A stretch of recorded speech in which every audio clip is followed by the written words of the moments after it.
প্রেম প্রহরে তোমার দেখা। পর্ব ৩। তানিশাকে আলতো করে ধরল নাহার। তানিশা বাবু, এখানে কি করছো? মা কোথায়? কে নিয়ে এসেছে তোমাকে? তানিশা কিছুক্ষণ ড্যাব ড্যাব করে তাকিয়েছিল, হয়তো বোঝার চেষ্টা করছে নাহার ঠিক কি জিজ্ঞাসা করেছে তাকে। তানিশা পেছনের দিয়ে আঙুল তাক করে, চাচু নিয়ে এসেছে আমাকে। নাহার সেই দিকটায় তাকালো আর দেখল অয়ন নামক লোকটা আর তানিশার দিকে তাকিয়ে আছে। শান্ত তার চাহনি। নাহার তাকে দেখেই দাঁড়ালো, তারপর তানিশার এক হাত ধরে অয়নের সামনে যায়। সরাসরি অয়নের দিকে তাকায় নাহার। নাহার, আপনি তানিশাকে এখানে নিয়ে এসেছেন? অয়ন, হ্যাঁ আমি নিয়ে এসেছি। নাহার, জুই আপুও এসেছে? অয়ন, এসেছে। নাহার আবারও কিছু বলতে যাবে, তখন অয়ন তাকে থামিয়ে দিয়ে বলে, তারা সবাই ফাস্টফুড হোস্টেলে আছে। নাহার, ও আপনি কি তানিশাকে নিয়ে এখন চলে যাবেন? কেন? না মানে আপনার সাথে আমার কিছু কথা ছিল, তাই আর কি, যদি একটু সময় দিয়ে শুনতেন। ওকে, ফাস্টফুড স্টলেই চলে, সেখানে কথা বলা যাবে। নাহার, না না, কেউ দেখে নিলে সমস্যা হয়ে যাবে। অন্য কোথাও গেলে হয় না? মিনমিন করে নিচের দিকে তাকিয়ে বলে তানিশা। আন্টি, আমি কটন ক্যান্ডি খাবো। নাহার প্রথমে বুঝতে পারল না, কিন্তু পরক্ষণেই খেয়াল করলো সে কটন ক্যান্ডির দিকে চেয়ে আছে। নাহার মুচকি হাসল, তারপর নাহার হাঁটু মুড়ে বসে পড়ে তানিশার সামনে।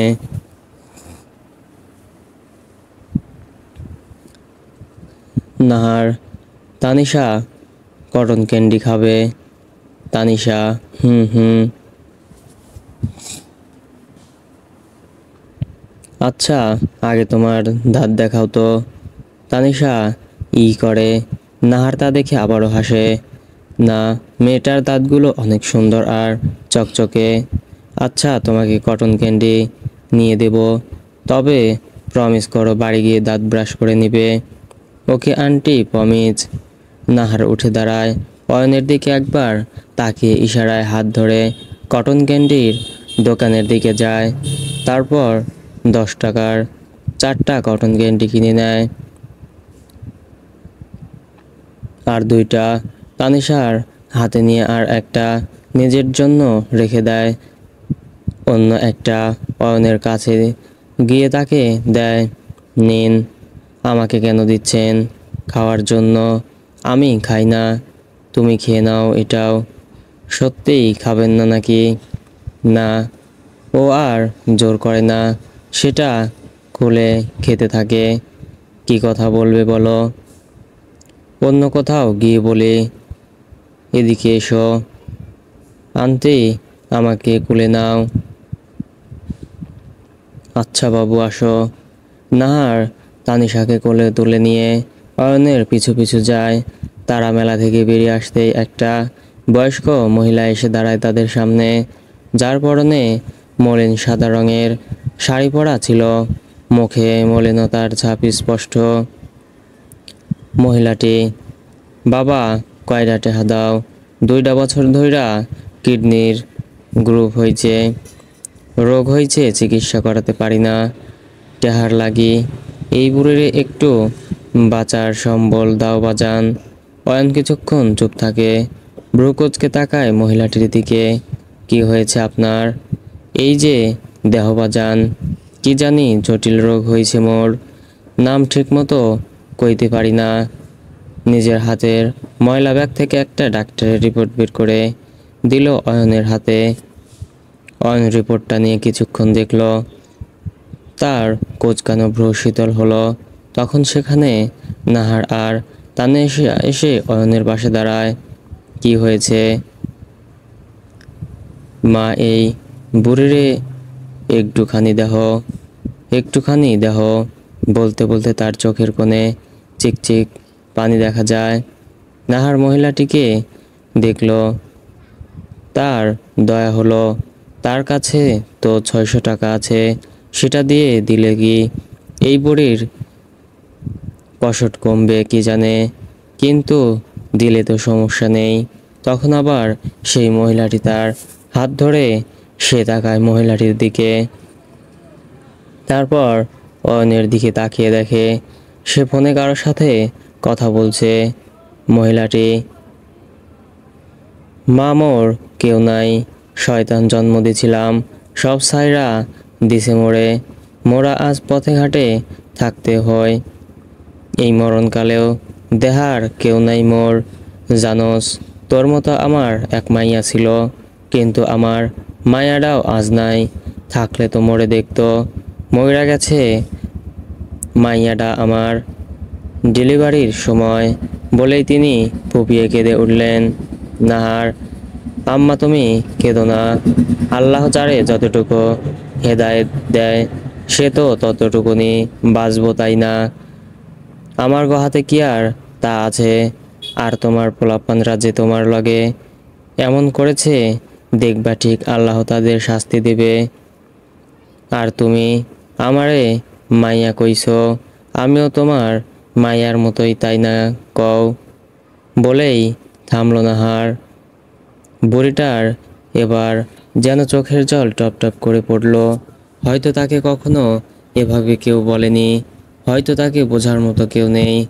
আজকেও তাকে তার মতো বুঝেছে বলে তার খুশি হচ্ছে। আর এই চোখের জল তো সেই সুখেরই। মহিলাটি নাহারের মাথায় হাত বুলিয়ে দিয়ে বলে, মা তোমার ভালো করব, আল্লাহ তোমারে সবসময় স্বামী সোহাগ করুক। তানিশার মাথায় হাত বুলিয়ে দিয়ে, তোমার মাইয়াডারে আল্লাহ আরো বড় করুক। অয়নের দিকে তাকিয়ে বলে, তোমার জামাইটার চাঁদের নাহান কপাল, তোমার নাহান বউ পাইছে। বলেই তিনি নিজের চোখের পানিটুকু মুছলেন। নাহার চোখ বড় বড় করে তাকিয়ে আছে। বুড়িটা কি বলছে কি? উনি কি ভেবেছেন আমরা স্বামী স্ত্রী? তানিশা আমাদের মেয়ে। এতক্ষণে অয়নেরও কথা বলা শেষ হয়ে গিয়েছিল। সে শুনেছে মহিলাটির শেষোক্ত কথাগুলো আর ভ্রুকুচকে তাকায়। নাহার, না না, তেমন কিছু না আম্মা, আপনি। আর বলতে পারলো না তখনই সেখানে দুইটা কালো স্যুট পরা লোক এসে দাঁড়ালো, ঠিক অয়নের থেকে কিছুটা সামনে। যা যা বলছি সব হয়েছে তো? একজন লোক, জি স্যার। অয়ন ওকে মহিলাটির দিকে তাকিয়ে বলে, আপনার চিকিৎসা করাতে হবে। এইভাবে এই অবস্থায় আপনার পথে ঘাটে পড়ে থাকা মোটেও সুবিধার না। যে কোনো সময় খারাপ কিছু হতে পারে। তাই আজকে থেকে আপনার থাকা খাওয়া চিকিৎসার ব্যবস্থা আমার। ওদের সাথে যান, আশা করি বিশ্বাস রাখবেন। মহিলাটির চোখ মুখ চকচক করে উঠল। সে অয়নের কাছে গিয়ে দাঁড়ালো। মহিলাটি, বাজান, কি কও তুমি সত্যি কইতাছ? আমার চিকিৎসা করাইবা? কিন্তু ডাক্তার যে কইল আমি আর বাঁচুম না। অয়ন, আপনি চিন্তা করবেন না। আপনার রোগ জটিল হলেও এর চিকিৎসা করালে আপনি পুরোপুরি সুস্থ হয়ে উঠবেন। মহিলাটি অয়নের মাথায় হাত বুলিয়ে দিয়ে বলে, বাজান তোমারে কি কইরা যে শুকরিয়া আদায় করমু বুঝতাছি না, কিন্তু দেখো আমি নামাজ পড়া দোয়া করমু তোমার জন্যে। নিজের বউ মাইয়া লইয়া সুখী হও, আল্লাহ তোমাগরে সুখী করুক, তোমাদের কোলে আরো বাল বাচ্চা দেখ। অয়ন আর চোখে নাহারের দিকে তাকায়। মেয়েটি হা করে মহিলাটির দিকে তাকিয়ে আছে। অয়ন ঠোঁট টিপে হাসল। আপনি ওদের সাথে যান। মহিলাটি সেই কালো স্যুট পরা লোকদের সাথে চলে গেল। তখনও নাহার ঘোরের মধ্যেই রয়ে গেছে। তানিশার তার হিজাব ধরে টান দেয়। তানিশা, আন্টি চাচু চলে যাচ্ছে তো। নাহারের হুঁশ ফিরল। সে দেখলো অয়ন সামনে সামনে চলে যাচ্ছে। সেও তানিশাকে নিয়ে তার পিছু গেল। দেখলো অয়ন মেলার বিপরীত পাশে যাচ্ছে। সেখানে অনেকগুলো গাড়ি রাখা আছে। হতে পারে জায়গাটা গাড়ি রাখার জন্য দেওয়া হয়েছে, মানুষজনও নেই। অয়ন একটা গাড়ির সামনে গিয়ে দাঁড়ালো। নাহার দেখলো সেই গাড়ির পাশেই হেলান দিয়ে দীপ্ত নামক লোকটা দাঁড়িয়ে আছেন।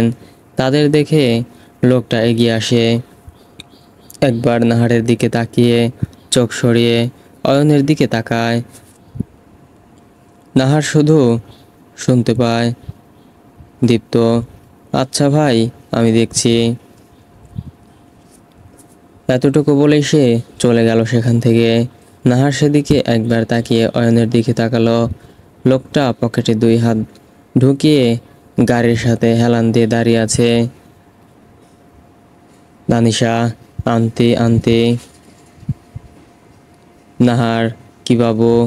ইস দাঁড়াও, আন্টি পরিষ্কার করে দিচ্ছি বলেই তানিশাকে কোল থেকে নামালো। তারপর নিজের ব্যাগ থেকে একটা রুমাল বের করলো, কিন্তু তার কাছে তো পানি নেই। সে অয়নের দিকে তাকালো যে হেলান দিয়ে দাঁড়িয়ে ফোন স্ক্রল করছে। এই যে ভাইয়া, আপনার কাছে কি পানির বোতল আছে? না মানে গাড়িতে যদি থাকে আর কি। অয়ন চকিতে তাকালো নাহারের দিকে।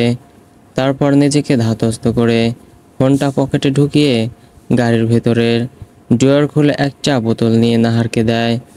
নাহার পানি দিয়ে রুমালটা ভিজিয়ে তানিশার হাত মুখ মুছতে লাগলো। তানিশার দিকে তাকিয়ে বলল, আচ্ছা, আপনি মহিলাটাকে বলেননি কেন যে আমাদের মধ্যে কোনো সম্পর্ক নেই?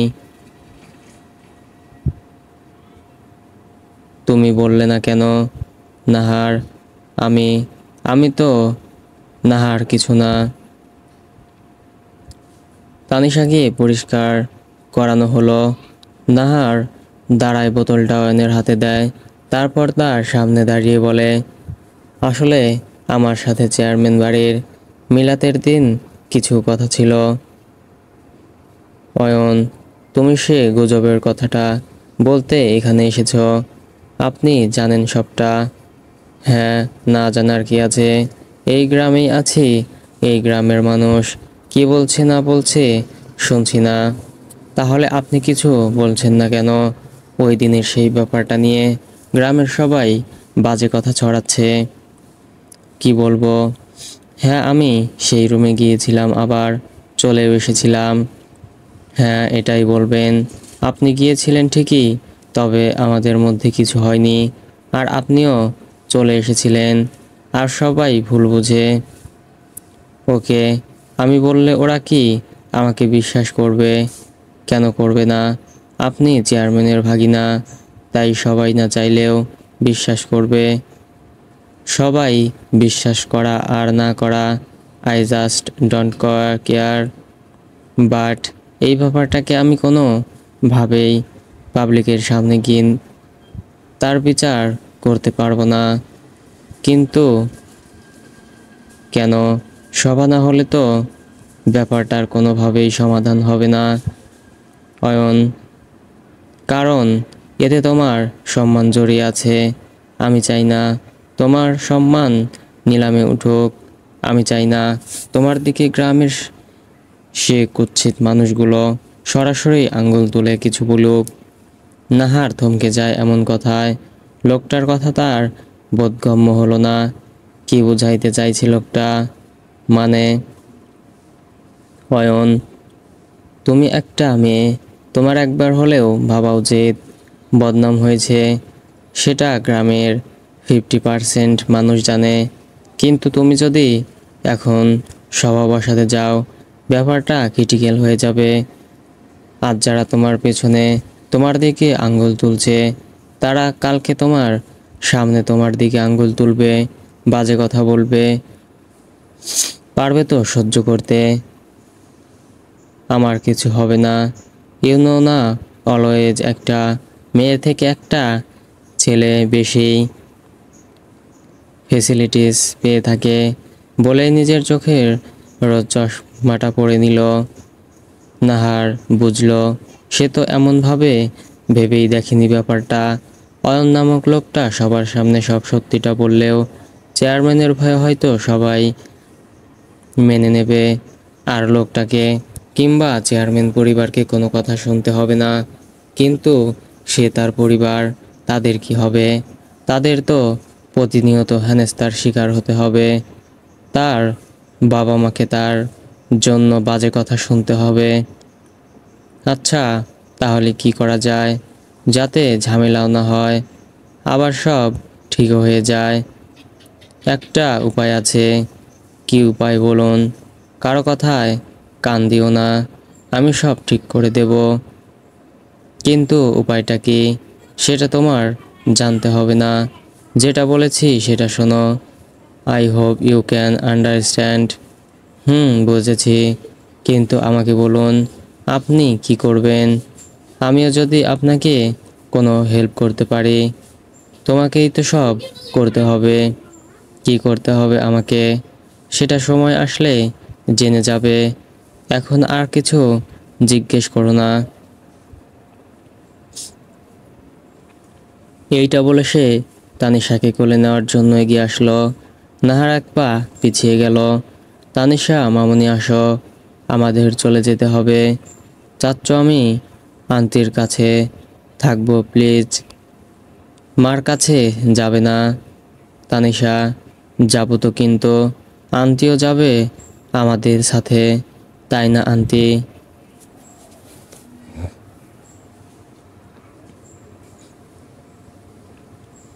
নাহার অপ্রস্তুত বোধ করে। তার জয়াপুর সাথে দেখা করতে ইচ্ছে করছে, কিন্তু অয়নকে তা তো আর সরাসরি বলতে পারবে না। তানিশা তার কাজটা সহজ করে দিয়েছে, তবে এখন কি হ্যাঁ বলে দিবে?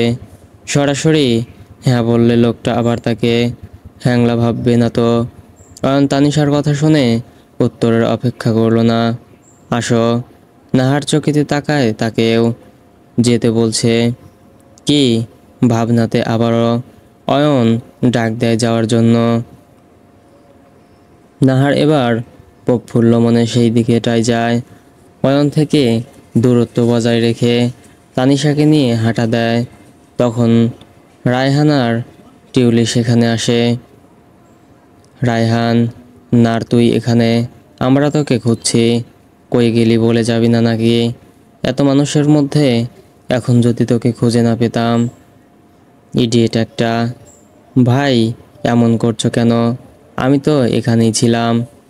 টিউলি, এই নার, এটা তো তানিশা।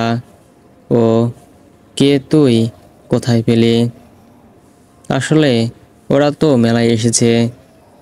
তখন তানিশা সাথে আমার দেখা হয়ে যায়। আমি এখন ওর আম্মুর কাছে যাচ্ছিলাম। টিউলি, কোথায় উনি? আচ্ছা, শহরের মানুষগুলো এসেছে নাকি? তা আমি জানি না। আচ্ছা চল। রায়হান ভাই, তুমিও চলো। এই বলে নাহার সামনের দিকে তাকায়, কিন্তু ওয়াইনকে কোথাও দেখতে পায় না। তারা ফাস্ট ফুড স্টলের দিকে যায়। সিয়া আর সুলতানা নাকি নাগরদোলাতে দোল খেতে গিয়েছে, আর জান্নাত ইতিমধ্যে বাড়িতে চলে গিয়েছে। তার খারাপ লাগছিল এত ভিড়ের মধ্যে থেকে, তাই রায়হান তাকে একটা গাড়ি করে বাড়ি পাঠিয়ে দিয়েছে। তারা সেই স্টলের ভেতরে যায়, দেখে স্টলটা খুব সুন্দর করে ডেকোরেট করা হয়েছে। প্রায় 20টার মতো টেবিল দেওয়া হয়েছে, সাথে বসার জন্য চেয়ার। আর সেখানে প্রায় 6টা টেবিল ভর্তি মানুষ হলো চেয়ারম্যান বাড়ির। তানিশা আর নাহারকে দেখেই জুই এগিয়ে আসে তাদের দিকে। তানিশা ততক্ষণে দৌড়ে তার বাবার কাছে চলে গিয়েছে।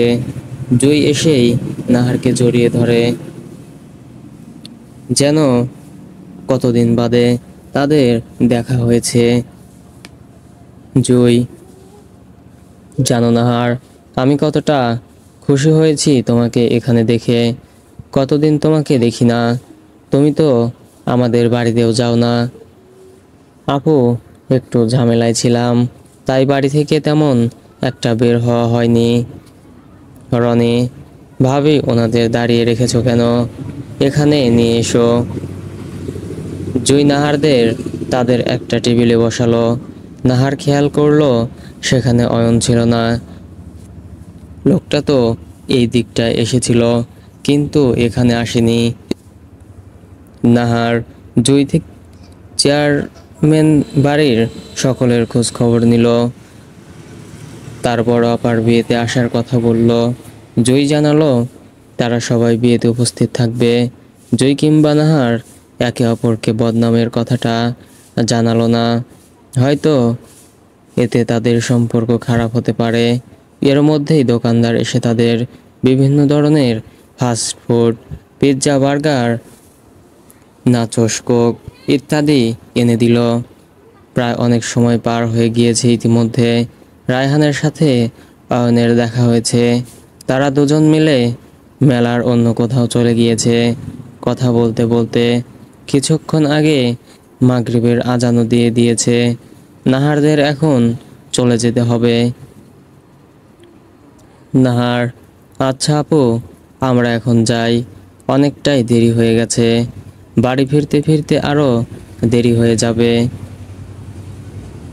সমস্যা নেই নাহার, তোমরা আমাদের সাথে চলো। এমনিতেই আমরা তো তোমাদের বাড়ির ওই রাস্তা দিয়েই যাব। তোমরা না হয় তোমাদের বাড়ির রাস্তায় নেমে যেও। নাহার, না ভাইয়া, আপনাদের শুধু শুধু অসুবিধায় ফেলতে চাচ্ছি না। অসুবিধা কেন হবে? অয়নের গাড়িটা তো পুরো খালি। সেটাই, আর দীপ্ত ছাড়া কেউ আসেনি। তোমরা সেটাতে করে যেতে পারবে। নাহারকে কিছু বলতে না দিয়ে জয়ও তাল মেলাতে থাকে অয়নের কথায়। আজকে রায়হানের গাড়িটাও আনা হয়নি যে সে ইচ্ছে করেই নিয়ে আসেনি। তার নাকি রিকশায় করে গ্রামের রাস্তায় ঘুরতে মন চাইছে। তখন সেখানে উপস্থিত হলো রায়হান আর অয়ন। তারা অয়নেরদের কথা শুনছে। রায়হান তো এক কথায় রাজি হয়ে গেছে বন্ধুর সাথে যাওয়ার জন্য। তাই নাহারও আর না করতে পারল না। সবাই যেখানে গাড়ি রাখা হয়েছে সেখানে পৌঁছালো। সবাই নিজ নিজ গাড়িতে উঠে পড়ল। দীপ্ত ড্রাইভিং সিটে বসলো। তার পাশেই অয়ন বসেছে, কিন্তু পিছনের সিটে কে কোথায় বসবে তা নিয়ে হয়েছে সমস্যা। সুলতানা জুয়ের কাছে চলে গেছে তাদের গাড়ি করে। তাদের গাড়িতে আর জায়গা না থাকায় আর কাউকেই নিতে পারেনি। শিয়া জানালার সাইডে বসে পড়েছে, তার পাশে টিউলি, তারপর রায়হান। এখন নাহার এই ছোট জায়গা কিভাবে বসবে? টিউলি, এই নার বস না। নাহার, টিউলি তুই এ পাশে চলে আয়, রায়হান ভাইকে ওই পাশে দে। টিউলি, কেন বোন, আমি পারুম না। সিয়া পাই আমারে তার মোবাইলে যে ছবি তুইলা দিছে সেগুলো এখন পাঠাইব। এই ছবিগুলা না দেখলে তো আমার শান্তি লাগবো না। বোন, বৈশা যা, কিছু হইব না। রায়হান, নার তোর সমস্যা হলে বল, আমি উঠে যাচ্ছি। সিয়া, ভাইয়া আমি না হই উঠে যাই, কিন্তু আমার উইন্ডো সাইডে না বসলে তো মাথা ঘুরায়। হে মিস্টার, আপনার অয়নের দিকে তাকিয়ে, সিটে জায়গা হবে একটু, আমি এখানে বসতে পারবো। দীপ্ত, না না আপু, আপনি সেখানেই বসেন, আমি উঠে যাচ্ছি। দীপ্ত সত্যি সত্যি গাড়ি থেকে নেমে যায় আর অয়নকে উদ্দেশ্য করে বলে, দীপ্ত ভাই, কষ্ট করে ড্রাইভিং সিটে চলে আসেন আর নাহার আপুকে এখানে বসতে দিন, আমি একটা সিএনজি করে আসছি। বলেই সে চলে গেল। সিয়া ভাবলো সে গিয়ে অয়নের পাশে গিয়ে বসবে, কিন্তু তার ওঠার আগেই অয়ন গাড়ি থেকে নেমে ড্রাইভিং সিটে বসতে বসতে বলল, অয়ন নাহারের দিকে তাকিয়ে বলল, বসো। নাহারও চুপচাপ এসে অয়নের পাশটায় বসে পড়ে। আর এইদিকে সিয়ার মুখটা চুপসে যায়। বাড়ির সামনে আসতেই অয়ন গাড়ি থামায়।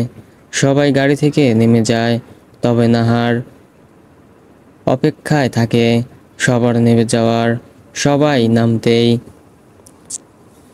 নাহার, ভাইয়া যা করবেন তাড়াতাড়ি করবেন, আর কোনো হেল্প লাগলে আমাকে বলবেন। ঠিক আছে যাই বলেই গাড়ি থেকে নেমে পড়ল। অয়ন সেদিকে তাকিয়ে একটু হাসলো। তারপর গাড়ি স্টোর দিতে যাবে, তখন তার পাশের গাড়ির জানালা দিয়ে সিয়া এসে, সিয়া, মিস্টার, এত অ্যাটিটিউড কেন আপনার? তবে I like it, but see you again বলে সে চলে গেল। আর অয়ন গাড়ি স্টার্ট দিয়ে চলে গেল চেয়ারম্যান বাড়ির উদ্দেশ্যে। নাহার বাড়িতে এসেই বোরকা হিজাব খুলে মুখ ধুয়ে নিয়েছে। কোথাও ঘুরতে যাওয়াটাও কষ্টের, তা ঘোরা শেষে বোঝা যায়। সে ফ্যানটা জোরে চালিয়ে খাটে এসে শুয়ে পড়ে। তখনই দরজা ঠেলে রুমে সুলতানা ঢুকে। সুলতানা, আপা ঘুমাই পড়ছো নাকি? নাহার, না বলো। সুলতানা, উঠো তাহলে, দেখো এই আপুটা কি যেন নাম, সেই তোমার জন্য এই জিনিসটা দিছে। নাহার, কি? সুলতানা, এই ব্যাগটা দিছে, আর বলেছে যেন তোমাকে দিয়ে দেই। এখন নাও, আমি যাই। মেলা থেকে রায়হান ভাই অনেক ধরনের পিঠা নিয়ে আসছে, এগুলো খাবো বলেই সে তার হাতের বেগুনি রঙের ব্যাগটা খাটের উপর রেখেই দৌড় দেয়।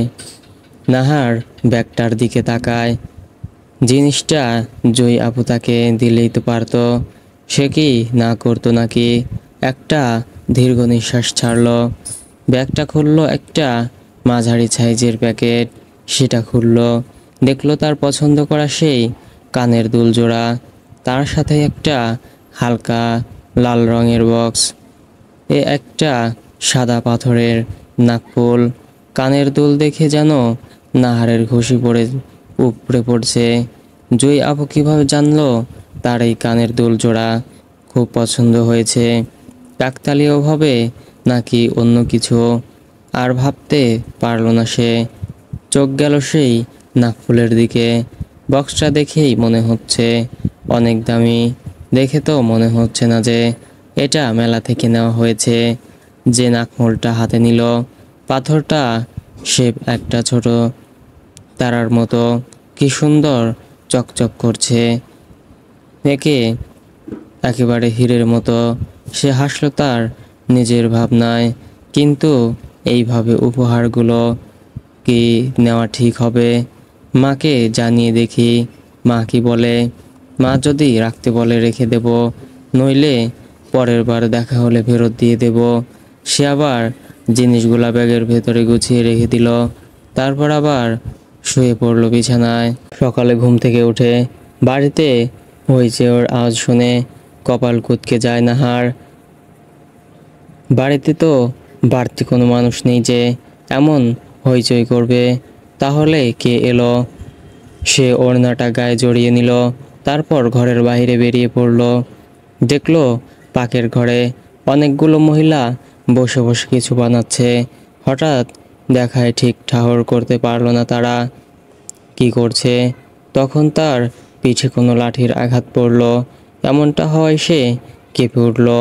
সাথে সাথেই পেছনে ফিরে তার মুখের ভয়ের ইতি ঘটিয়ে হাসি দেখা দিল।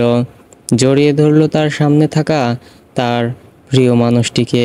নাহার, বুড়ি কেমন আছো? বুড়ি, এই বুড়ি কারে কস? আমি এখনো তোর থেইকাও জোয়ান দেহস না। টিউলি, হ্যাঁ দেখি তো, সেজন্যই তো তোমার দাঁত সব পইরা গেছে, তাই না রে নাহার? হ, ফোকলা বুড়ি একটা। বুড়িটি অর্থাৎ নাহারের নানু তার হাতের লাঠিটা দিয়ে তাদের আবার মারতে আসে। তখন টিউলি আর নাহার দৌড় দেয়। পুকুর পাড়ে এসে দুজন থামে।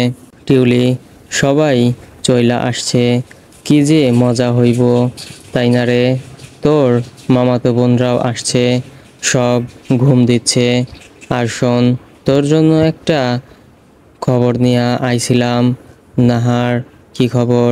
টিউলি, রত্না চাচির মাইয়া রেশমির বিয়া ভাঙ্গা গেছে। নাহার, কি আল্লাহ, কি কস? এইটা কখন হইল? সব তো ঠিকই আছিল।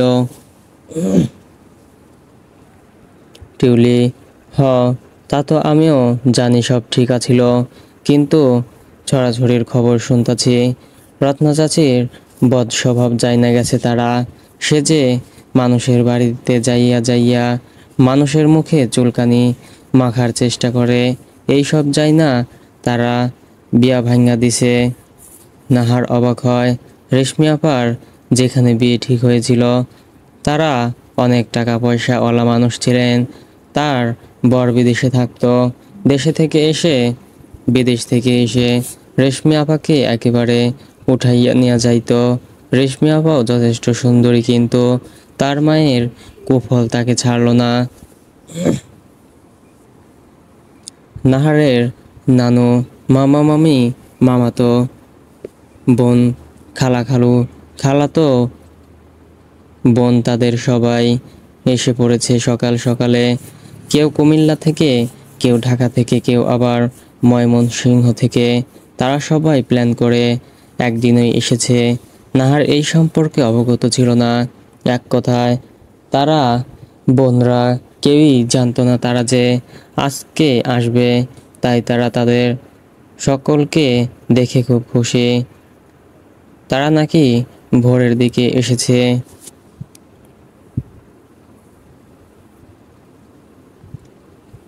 বাড়ির সকল মহিলা মেয়েরা মিলে নানা ধরনের পিঠাপুলি বানাচ্ছে জান্নাতের শ্বশুর বাড়িতে পাঠানোর জন্য। ছোট চাচা বাজারে গেছেন, বাবুর্চি আনা হয়েছে এত মানুষের রান্না করতে, যাতে বাড়ির মহিলাদের হিমশিম না খেতে হয়। তাই নাহারের মন সকাল সকাল ফুরফুর হয়ে গিয়েছে। তার নানুর বাড়ির সকলকে একসাথে অনেক দিন বাদে দেখেছে। সে তার খালাতো বোন মিনুর ছোট মেয়ে ইনশিকে কোলে নিয়ে উঠানের ছাউনিতে বসে আছে।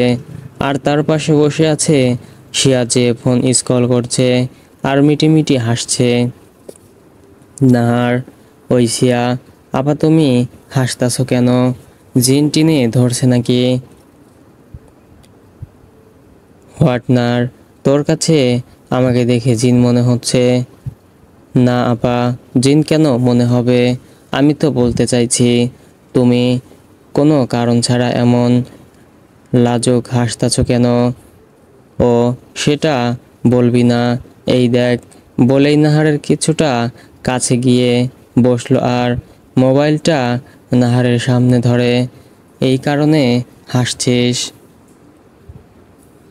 নাহার, এইটা তো অয়ন নামক লোকটা, তুমি তারে দেইখা হাসতাছো কেন? তুই বুঝবি না, তুই এখন লেট চাইল্ড। চাইল্ড বলেই নিজের মুখটা চুপসে নিল। সিয়াপা, আমার কোলে যে ইনশিকে দেখতেছ, ও হচ্ছে চাইল্ড। আমি তো বড় হয়ে গেছি এখন। ওয়াও, তুই তো দেখি বড় বড় কথাও শিখে গেছিস।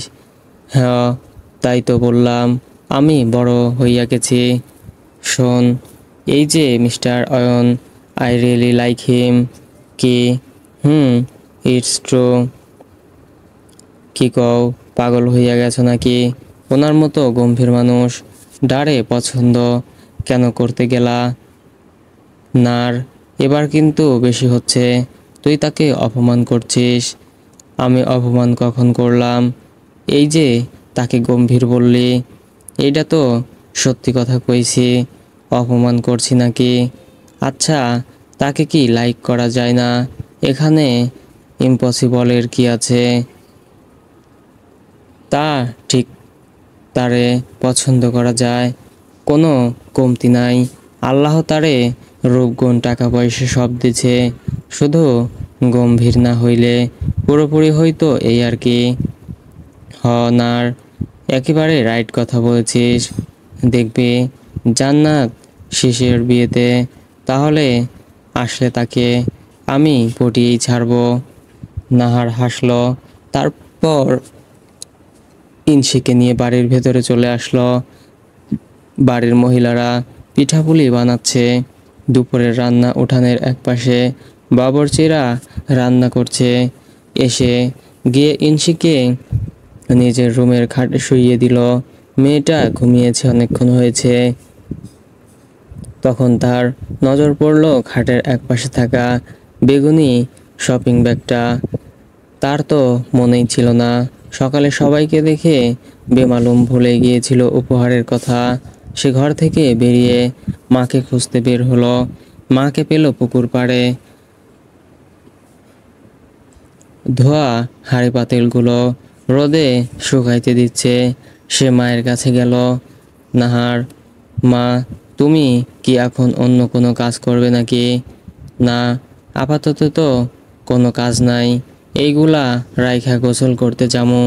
কেন? নাহার, একটু আমার ঘরে চলো তো। কলি, কেন রে, কিছু হয়েছে নাকি? নাহার, না কিছু হয়নি, তুমি চলো তো। সে মাকে নিয়ে নিজের ঘরে চলে এলো। সে বেগুনি শপিং ব্যাগটা নিয়ে মার হাতে দিয়ে বলল, মা, তোমাকে বলেছিলাম না, চেয়ারম্যানের বাড়ির মেয়ে মানে রেহানা ফুপু আছে, যে ওনার বড় ছেলের বউ। জয় আপুর সাথে আমার বন্ধুত্ব পুরনো সম্পর্ক তৈরি হয়েছিল। হ, এখন কি হইছে? আর এই ব্যাগে কি আছে? নাহার ব্যাগটা নিয়ে তার থেকে জিনিসগুলো বের করে মাকে দেখালো। নাহার, এই যে এই জিনিসগুলো কাল জুই আপু সুলতানাকে দিয়ে পাঠিয়েছে আমার জন্য। এখন তুমি বলো আমি কি করব? কলি, উপহার দিয়েছে ভালো কথা, তা ফেরত দিতেও খারাপ দেখায়, কিন্তু এই নাকফুলটা কেন জানি দামি লাগতাছে। এইটা তারে সে কেন দিবে? তাদের তো আর বছর খানেকের সম্পর্ক না, মাত্র কয়দিন হলো দেখা। এটাই আমি ভাবতাছি, তাই তো তোমারে এই ব্যাপারে বললাম। দেখো, নাকফুলটা যেমন সুন্দর তেমনই চিকচিক করছে, একেবারে হীরের মতো, তাই না? হ, এইটা আবার হীরা না তো। নাহার, না মা, হীরা হইব কেন? এইটা শুধু একটা সাদা পাথর। আচ্ছা শোন, একটা কাজ করিস, মানুষটা উপহার দিছে, তোর উচিত তারে কিছু দেওয়া। আমি তোর বাবাকে বলবো একটা শাড়ি এনে দিতে, তাকে দিয়ে দিস। আর এই নাকফুলটা দিয়া দিস পরের বার, বুঝছস? নাহার, আচ্ছা। আজ সকাল থেকে শাহাউদ্দিনের বাড়িতে জমজমাট আয়োজন চলছে। আজ জান্নাতের গায়ে হলুদ। নাহারও আজ সকাল থেকে অনেক ব্যস্ত। বড় বোনের বিয়ে, তাই তাকে বোন হিসেবে অনেক দায়িত্ব পালন করতে হচ্ছে। বাড়িতে অনেক আত্মীয় স্বজন এসেছে। গায়ে হলুদের অনুষ্ঠান তাদের বাড়িতেই হবে। আর বিয়ে তো অনুষ্ঠান দিঘির ঘাট গ্রামের কমিউনিটি সেন্টারে হবে। নাহারদের উঠানে বড় করে প্যান্ডেল করা হয়েছে। নানা রঙের তাজা ফুল দিয়ে স্টেজ সাজানো হয়েছে সুন্দর করে। ছোট বাচ্চারা মিলে সেই স্টেজের আশেপাশে খেলছে। নাহার মেহমানদের নাস্তা শেষে ট্রেটা এনে পাখির ঘরে রাখলো। তখন সেখানে উপস্থিত হলো রায়হান। রায়হান, আমাকে এক কাপ চা দে তো। নাহার, হ্যাঁ দিচ্ছি, একটু দাঁড়াও। রায়হান, এই নার, আজকের অনুষ্ঠান এইটা পড়িস নে। এটা আবার কি আছে? কিছু নে তো। নাহার, তুমি কি শুধু আমার জন্যই এনেছো? রায়হান, না, টিউলি শিয়া সুলতানা জন্যেও এনেছি। তাহলে দাও। ধন্যবাদ ভাইয়া। আমার চাটা আমার রুমে দিয়ে আসিস। আচ্ছা। রায়হান সেখান থেকে চলে গেল। নাহার চা বানিয়ে ট্রেতে করে কিছু বিস্কুট নিয়ে নিল। তারপর পাখির ঘর থেকে বেরিয়ে আসে। তখন তার মামাতো বোন ফারিন আসে। কই যাচ্ছিস? এইগুলো রায়হান ভাইরে দেওয়ার জন্য যাচ্ছি। রায়হান ভাইরে? হ রায়হান ভাইরে, দে আমাকে দে, আমি দিয়ে আসি। তুই সকাল থেকে অনেক কাজ করেছিস, তোর কষ্ট হয় না বুঝি? বলতো রায়হান ভাই কোথায়? তার ঘরেই আছে, দিয়ে আসো। ফারিন চলে যায় রায়হানের ঘরের উদ্দেশ্যে। নাহার গোসল করতে চলে যায় চেয়ারম্যান বাড়িতে। সবাই মিলে তৈরি হচ্ছে। কিছুক্ষণ বাদেই তারা শাহাউদ্দিনের বাড়িতে যাওয়ার জন্য বেরিয়ে পড়বে। মেয়েরা সবাই মিলে হলুদ রঙের শাড়ি পরেছে, সাথে ম্যাচিং জুয়েলারি। ছেলেরাও হালকা হলুদ রঙের পাঞ্জাবি পরেছে। আর এইদিকে অয়ন যাবে না বলে সিদ্ধান্ত নিয়েছে, কিন্তু দীপ্তকে বলেছে সবার সাথে সে বাড়িতে যেতে। কিন্তু ভাই তুমি যাচ্ছ না, আমি গিয়ে কি করব? গিয়ে কি করবি মানে? সবাই কেন যাচ্ছে সেই কারণে তুইও যাবি, ব্যাস যা রেডি হয়ে নে। দীপ্ত, তুমি গেলেও তো পারতে। আমার ইচ্ছা করছে না, তাই যাব না। আর শোন, ওখানে গিয়ে নাহারের টু জেড সব খবর আমাকে দিবি, বুঝছস? হ ভাই বুঝছি, কিন্তু তার ইনফরমেশন দিয়ে তুমি কি করবা? তোকে যেটা বলা হয়েছে সেটা কর, যা এখন। দীপ্ত মুখ লটকিয়ে চলে যায়। এই লোকের মাথায় কি চলছে কি জানে। তবে সে এবার একটু শান্তি মতো থাকতে পারবে। বেটা সব সময় তাকে নাকে দড়ি দিয়ে ঘোরায়। বিকেলের দিকে মেহমানে গিজগিজ করছে নাহারদের বাড়ি। জান্নাত তার ঘরেই তার কিছু বান্ধবীদের সাথে গল্প গুজবে ব্যস্ত। তাকে কিছুক্ষণ আগেই গ্রামের নিয়ম অনুযায়ী তার ভাবি বোনরা মিলে গাছের হলুদ পাটা দিয়ে গোসল করিয়েছে। নাহারের ঘরটা তার মামাতো বোনগুলো দখল করে নিয়েছে। সে এসেছে রেডি হওয়ার জন্য, অথচ তার ঘরে তার জন্য একটু জায়গাও অবশিষ্ট নেই। তারপরেও সে কোনোভাবে ভেতরে ঢুকে আলমারি খুলল। সবাই শাড়ি পরছে, তার মা তাকে বলেছে শাড়ি পরতে, কিন্তু সে যে শাড়ি সামলাতে পারে না, তাই শাড়ি পরতে মন সায় দিচ্ছে না। সকালে রায়হান ভাই তাকে একটা গাঢ় হলুদ রঙের শাড়ি দিয়েছিল, সেটাই খুঁজছে সে আলমারিতে, কিন্তু শাড়িটা কোথাও পেল না। সে তো আলমারিতে প্রথম তাকটাই রেখেছিল, সব খুঁজেও পেল না শাড়িটা। দেরি হয়ে যাচ্ছিল, তাই শাড়িটার আশা ছেড়ে তার বাবার দেওয়া সাদা রঙের লাল পাড়ের শাড়িটা নিয়ে নিল, আর একটি লাল রঙের হিজাব। এটা একটা ব্যাগে নিয়ে টিউলিদের বাড়িতে চলে গেল। সেখানে এখানে থাকলে সে কখনো তৈরি হতেই পারবে না। টিউলি তাকে দেখে খুশি হলো। দুজন মিলে তৈরি হতে লাগলো। ছোট চাচি তাদের সুন্দর করে শাড়ি পরিয়ে দিয়েছে। টিউলির মেকআপের জিনিস দিয়ে তারা সাজলো। নাহার হালকা ফেস পাউডার, আইলাইনার আর লাল রঙের লিপস্টিক দিয়ে ঠোঁট রাঙানো। তারপর দুজনে হিল পরে ঘর থেকে বেরিয়ে এলো। টিউলি পুরো লাল রঙের শাড়ি পরেছে। সে এর আগে অনেকবার শাড়ি পরেছে, তাই তার অসুবিধা হচ্ছে না, কিন্তু নাহারের তো অবস্থা নাজেহাল। সে ঘর থেকে বেরিয়ে হতে পারছে না। নাহার টিউলির হাত ধরে হাঁটতে লাগলো। তারা বাড়ির সামনে গিয়ে দাঁড়ায়। দেখলো একটা গাড়ি তার থেকে দুইটা লোক জিনিসপত্র নামাচ্ছে। দেখে উপহার মনে হচ্ছে। শাহাউদ্দিন সেই লোকদের একজনের সাথে কথা বলছে। নাহার নিজের শাড়ির কুচি ধরে বাবার সামনে গিয়ে দাঁড়ায়। বাবা! শাহাউদ্দিন পেছন ফিরে তার মেঝো মেয়েকে দেখে। এই প্রথম শাড়ি পরেছে তার। মেয়েটা কি সুন্দর লাগছে! মাশাল্লাহ, খুব সুন্দর লাগছে আমার মাকে। ধন্যবাদ বাবা। এগুলো কিসের উপহার বাবা? কে পাঠিয়েছে? এই উপহার চেয়ারম্যান সাহেব পাঠিয়েছে। এত উপহার পাঠিয়েছেন উনি?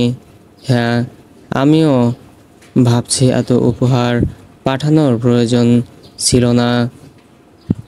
তখন সেই গাড়ির পেছনে 3টা গাড়ি এসে থামলো। সেখান থেকে পরপর চেয়ারম্যান বাড়ির সকলে নামলো। শাহাউদ্দিন এগিয়ে গেলেন, সবাইকে স্বাগত জানালেন। জুই এগিয়ে আসলো নাহারের দিকে, এসেই তাকে জড়িয়ে ধরলো। ওয়াও, খুব সুন্দর লাগছে। ধন্যবাদ আপু, তোমাকেও খুব সুন্দর লাগছে। বড় চাচি, কেমন আছিস মা? ভালো আছি বড় চাচি, তুমি কেমন আছো? আমিও ভালো আছি। আপনারা সবাই ভেতরে এসে বসুন। নাহার ওনাদের নিয়ে আয় মা। তাদের সবাইকে নাহারদের বসার ঘরে বসানো হলো। নানা ধরনের নাস্তা দেওয়া হলো। জয়ী নাহারকে তার পাশে বসালো। সবাইকে দেখলেও নাহার অয়নকে দেখলো না। তাহলে কি গম্ভীর মুখ লোকটা আসেনি? কেন আসেনি তা জিজ্ঞেস করাটাও কেমন বেবানান লাগছে, তাই কিছু বলল না। দীপ্ত এখানে পৌঁছে মাত্র অয়নকে মেসেজ করে জানিয়ে দিয়েছে। তারপর দূর থেকে লুকিয়ে নাহারের একটা ছবি তুলে পাঠিয়ে দিল। নাহার যখন বসে বসে জুয়ের সাথে কথা বলছিল, তখন শুনল বরপক্ষ থেকে কনের জন্য উপহার নিয়ে আসা হয়েছে। সে শাড়ির কুচি ধরে সেখান থেকে উঠে চলে গেল। নাহার যখন বসে বসে জুয়ের সাথে কথা বলছিল, তখন শুনল বরপক্ষ থেকে কনের জন্য উপহার নিয়ে আসা হয়েছে। সে শাড়ির কুচি ধরে সেখান থেকে উঠে চলে গেল তার মার কাছে। কলি বেগম মেহমানদের জন্য নাস্তা সাজাচ্ছিলেন। তিনি মেয়েকে দেখে কাজ করতে করতে বললেন, নার, তুই এখানে কি করছিস? ওনারা তো চলে এসেছে, যা ওই দিকটাতে গিয়ে দেখ কি করছে, কোথায় রাখছে জিনিসগুলো। হ্যাঁ মা, যাচ্ছি। এই বলে নাহার শাড়ির কুচি ধরে হেঁটে বাড়ির সদর দরজায় গেল। আর দেখা গেল আবিরের সাথে আদিব। আরে বেআইন, কেমন আছেন? বেআই ভালো আছি। আদিব, আপনাকে আজ সেই সুন্দরী লাগছে বেআইন। ধন্যবাদ বেআই, বলেই সে উপহারগুলো নিয়ে ধীরে ধীরে ঘরের ভেতরে যেতে লাগলো। আদিবও তার পিছু পিছু হাঁটছে। বেআইন, ইগনোর করছেন নাকি? ইগনোর কেন করতে যাব? তা তো আপনি ভালো জানেন বেআইন। নাহার কিছু বলতে যাবে, তখন তার সামনে রায়হান এসে দাঁড়ালো। এই নাহার, তোকে কি ছেলেটা ডিস্টার্ব করছে? না না ভাই, ও তো আসিফ ভাইয়ার ছোট ভাই, তাই বেআইন হিসেবে একটু কথা বলছিল। সত্যি তো? হ্যাঁ সত্যি। আচ্ছা তাহলে এখন যাও, আমার ওর সাথে কিছু কথা আছে। অন্যদিকে সেই সময় দীপ্ত বাইরে দাঁড়িয়েছিল। এমন ট্রেঙ্গেল দেখে সে সাথে সাথেই ছবি তুলে অয়নকে পাঠিয়ে দিল। তার 5 মিনিট পরেই অয়নের কল এলো তার ফোনে। দীপ্ত, হ্যাঁ ভাই বলো। অয়ন, ডান পাশের ছেলেটাকে? দীপ্ত, শুনলাম নাহার আপুর দুলাভাইয়ের ছোট ভাই। ও, ওকে চোখে চোখে রাখ, আমি আসছি। কি, তুমি আসছো? ওই পাশ থেকে আর কোনো কথা শোনা গেল না। হঠাৎ কল কেটে দিয়েছে অয়ন। দীপ্ত ভ্যাবাচ্যাকা খেয়ে গেল যে লোককে সকাল থেকে সবাই হাজারবার বলেও আনতে পারেনি, সে নাকি এখন নিজ ইচ্ছায় চলে আসবে। রায়হান, নার, তুই আমার দেওয়া শাড়িটা পরিসনি কেন? নাহার, ভাই আসলে শাড়িটা পাইনি, বিশ্বাস করো ভাই। আমি শাড়িটা আলমারিতেই রেখেছিলাম, কিন্তু বিকেলে আর সেই শাড়িটা পাইনি সেখানে। তার জন্যই বাবার দেওয়া এই শাড়িটা পরেছি। বুঝলাম তুই শাড়িটা পরিসনি, কিন্তু তোর ওই মামাতো বোন ফারিন, ওর কাছে কেন শাড়িটা? ও বা পরলো কেন? কি, ফারিনের কাছে? হ্যাঁ, তারই কাছে। কি বলো ভাইয়া? সত্যি আমি জানি না ফারিনের কাছে কিভাবে গেল। শাড়িটা সত্যি বলছি। আচ্ছা থাক, আমি তোকে আর একটা শাড়ি এনে দেবো পরে। এখন তুই জিনিসগুলো আমাকে দে, আমি রেখে আসছি। বলেই নাহারের হাতের জিনিসগুলো নিয়ে ভেতরে চলে গেল। নাহার চলে গেল টিউলির কাছে। সে জুইদের সাথে বসে গল্প করছে, আর সেখানেই যেতে হবে, একটা কাজ আছে। নাহার, জুই আপু, একটু এদিকে আসবা, তোমার সাথে কিছু দরকার ছিল। জুই, আসছি দাঁড়াও, বলে সে নাহারের কাছে গেল। নাহার তার হাতে থাকা নাকফুলের বক্সটা জুইয়ের হাতে দিয়ে বলল, আপু, এই নাকফুল অনেক দামি, আমি এইটা নিতে পারবো না, ক্ষমা করো আমায়। কিন্তু কেন? তুমি আমাকে বোন বলেছ। বোন, দামি গিফট দিব না কম দামি গিফট দিব, তাতে কি যায় আসে? রেখে দাও এটা। না আপু, আমি এটা নিতে পারবো না। আর দোলটা তো নিয়েছি, সেটা আমার ভারী পছন্দ হয়েছে, তুমি এটা রেখে দাও। আর শোনো, এই যে এই শাড়িটা তোমার জন্য। শাড়ি? শাড়ি বাবা এনে দিয়েছে তোমার জন্য, তুমি আমাকে উপহার দিয়েছ, আমি বুঝি তোমাকে দিব না কিছু? এর দরকার ছিল না। তুমি খুশি হওনি শাড়িটা পেয়ে? আরে না নাহার, খুব খুশি হয়েছি। কিরে, তোরা কি নিয়ে এত কথা বলছিস? এই তো কিছু না, চল আপুর কাছে যাই। তারা জান্নাতের ঘরে যায়। সেখানে বরপক্ষ থেকে আসা মেয়েরা বসে আছে, তার সাথে গল্প করছে। তাই তারা বেরিয়ে আসলো। টিউলি, বুঝলি না? আর তোর নানি বুড়ি আছে না, একটা বান্ধবী পেয়ে গেছে। কে সে বান্ধবী? আরে চেয়ারম্যান চাচার আম্মা আর কি। তোর লগে গপ করছি শুনি, মনে হইতাছে কতদিনের চেনা। নাহার হাসল। যাক, তার বদনামের প্রভাব তার পরিবারের উপর পড়েনি। অয়ন নামক লোকটা যেন বলল কি করবে। আচ্ছা, সে কি কিছু করেছে? কই, সেদিনের পর থেকে আর তো বদনামের কথা ওঠেনি। না, কাউকে বলতে শুনেছে, কি জানে, তাকে কখনো দেখলে না হয় সে জিজ্ঞেস করে নিবে। তার ঘর থেকে বেরোতে যাবে তখন নাহারকে কেউ ডাক দেয়। নাহার সেদিকে যায়। জি, আমাকে ডাকছেন? রেহানা, তোমাকেই ডাকছি। ও, জি ফুপু, বলুন, কেমন আছো? জি আলহামদুলিল্লাহ ভালো। নাহার ভাবেনি হঠাৎ এসে এমন প্রশ্ন করবে সে। এবার কিসে পড়ছো? এসএসসি পরীক্ষা দিয়েছি। ও ভালো। তোমার মা কোথায়? মা তো পাকের ঘরে কাজ করছে, ডেকে দেব? না, তার প্রয়োজন নেই, আমি চলে যাচ্ছি সেখানে। আচ্ছা। তারপর রেহানা সেখান থেকে চলে যায়। নাহার সেদিকে কিছুক্ষণ তাকিয়ে পেছনে ফিরতেই কারো সাথে সজোরে ধাক্কা খায়। সে আহ উচ্চারণ করে মাথায় হাত দিয়ে ডলতে ডলতে উপরের দিকে তাকায়। নাহার, আপনি? অয়ন, তুমি কি দেখতে পাও না নাকি? আপনি দেখতে পান না নাকি? তোমার মতো ছোট মেয়েকে আমার নজর খেয়াল করেনি, তাই তো দেখিনি। নাহারের ভ্রু কুঁচকে যায়। লোকটা তাকে ছোট মেয়ে বলছে, সবাই তাকে ছোট বলে খেপায়, এখন এই লোকটাও শুরু করে দিয়েছে। এই আপনি আমাকে ছোট বলছেন কোন সাহসে? আমাকে দেখে কি ছোট মনে হয় আপনার? না, তোমাকে দেখে ছোট না, পিচ্চি মনে হয়। কি, এই আপনি আমাকে আবার পিচ্চি বলছেন? গায়ে পড়ে ঝগড়া করছেন কেন, পাজি লোক একটা। অয়ন তার কিছুটা সামনে ঝুঁকে আসে, নাহার কিছুটা পিছিয়ে যায়। আমি গায়ে কখন পড়লাম তোমার? নাহারের চোখ বড় বড় হয়ে যায়। এমন বেফাস কথা শুনে সে আর একটু পেছাতে যায়। কিন্তু শাড়ির সাথে পা লেগে পড়তে যায়, তাই এক হাত দিয়ে অয়নের পাঞ্জাবির বুকের অংশটা ধরে নিল। হঠাৎ এমন হওয়ায় অয়ন নিজের তাল সামলাতে না পেরে নাহারের কোমরের অংশটা ধরে নিজের কাছে টেনে নেয়।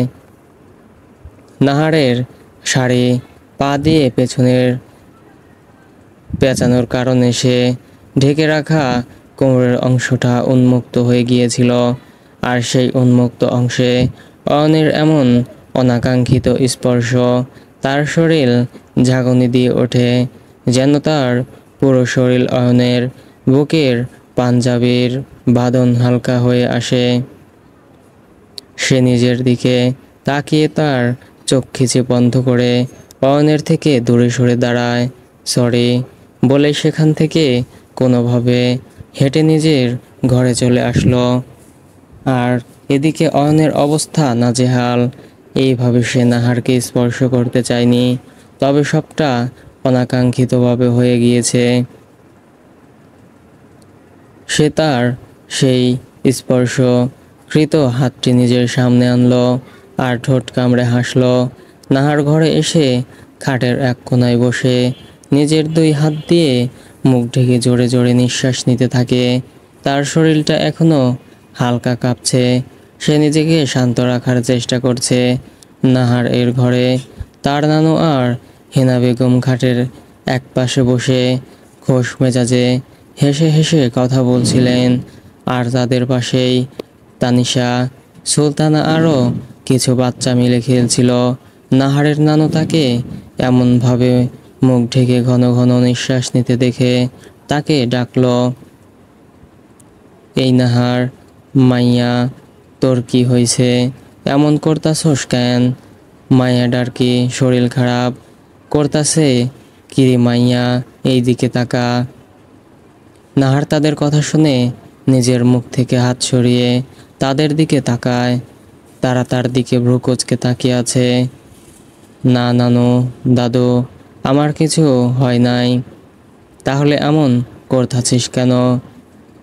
নানু, কাজ করেছি তো, তাই হাইপার হইয়া গেছিলাম, তার জন্যই। মিথ্যা কইতাছ তাই না? তোমার দেখা সুবিধার মনে হইতাছে না। না দাদু, কিচ্ছু হয় নাই। তারপর নাহার অয়নের সামনে গিয়ে নিজের শাড়িটা ঠিক করে ঘর থেকে বেরিয়ে আসে। তখন বাইরে সাউন্ড বক্স বাজানোর আওয়াজ আসছিল। নাহার সেদিকে চেয়েও গেল না, যদি অয়ন থাকে তাই। সে জান্নাতের ঘরে চলে গেল। তার বড় আপা কে হলুদ পরীর মতো সাজিয়েছে। ভারী শাড়ি, কাঁচা ফুলের গহনা আর ভারী মেকআপ সব মিলিয়ে কনেকে আসিফের কোনেই লাগছে। আপা, তোমারে তো ভূতনি লাগতাছে। আর তুই বিয়ের সময়ও তোর আপারে ছাড় দিবি না? না, আমি তো মরণ পর্যন্ত তারে ছাড় দিব না। হঠাৎ সবার হাসি খুশির মুখে জান্নাত ফুঁপিয়ে কেঁদে উঠল। সবাই তার কাছে এগিয়ে গেল। বুঝল মেয়ে তার পরিবার পরিজন ছেড়ে চলে যাওয়ার বেদনায় কাঁদছে। নাহার তার বড় আপাকে জড়িয়ে ধরল। তুমি এমন কইরা কানলে মেকআপ সব নষ্ট হইয়া যাইবগা, তখন তোমারে ডাইনি বুড়ি লাগবো। আর আসিফ মিয়া তোমারে বিয়ে না কইরা পালাইব। তুমি কি তা চাও কও? জান্নাত, বেয়াদ্দপ মাইয়া, বড় আপার লগে মজা করস। আমি ওয়াটার প্রুফ মেকআপ করেছি, এত সহজে যাইব না বুঝছস। নিজের চোখের পানি মুছতে মুছতে হাসলো জান্নাত। সবাই হাসলো বোনদের এমন খুনসুটি দেখে। আর ঘরের দরজার সামনে কলি বেগম মেয়েদের দেখে শাশুড়ির আঁচল দিয়ে চোখের পানি মুছলেন। জান্নাতের ফোনে আসিফ ভিডিও কল করেছে। জান্নাত মুচকি হেসে কল রিসিভ করতেই আসিফের শালীরা হুমড়ি খেয়ে পড়ে। সিয়া এসে নাহারকে ডেকে নিয়ে যায়। সিয়া আজ নীল রঙের একটা বেনারসি পরেছে আর সাথে ভারী মেকআপ। সিয়া, এই নার টিউলি বলেছে অয়ন এসেছে। ইস ইটস ট্রু। আমি তাকে জিজ্ঞেস করেছি কিন্তু সে আমায় বলল না সে কোথায়। নাহার এসেছে। সিয়া কোথায় জানিস? আমি কিভাবে জানবো? তুমি খুঁজে নাও। আমি খুঁজেছি বাট কোথাও পাইনি, তাই তো তোকে জিজ্ঞেস করেছি। সিয়া আপা, আমি জানি না কোথায় লোকটা, হয়তো চলে গিয়েছে। হোয়াট? নো, সে চলে গেলে আমি তাকে পটাবো কি করে? আমার এত সেজে লাভ কি হলো? জানিস না, 5টা ছেলে আজ আমাকে প্রপোজ করেছে, বাট আমি রিজেক্ট করে দিয়েছি অনলি ফর অয়ন। রায়হান ভাই এইসব জানে নাকি আপা? এই একদম মার দেব একটা। বলবি না ভাইয়াকে কিছু।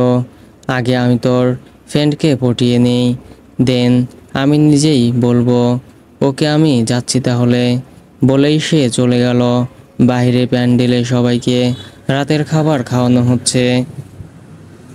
রায়হান, নাহারের মামাতো ভাইরা মিলে সবার খাওয়া দাওয়া ঠিকঠাকভাবে হচ্ছে নাকি তদারকি করছে। চেয়ারম্যান পরিবারের সবাই কিছুক্ষণ আগেই বেরিয়ে পড়েছেন বাড়ির উদ্দেশ্যে।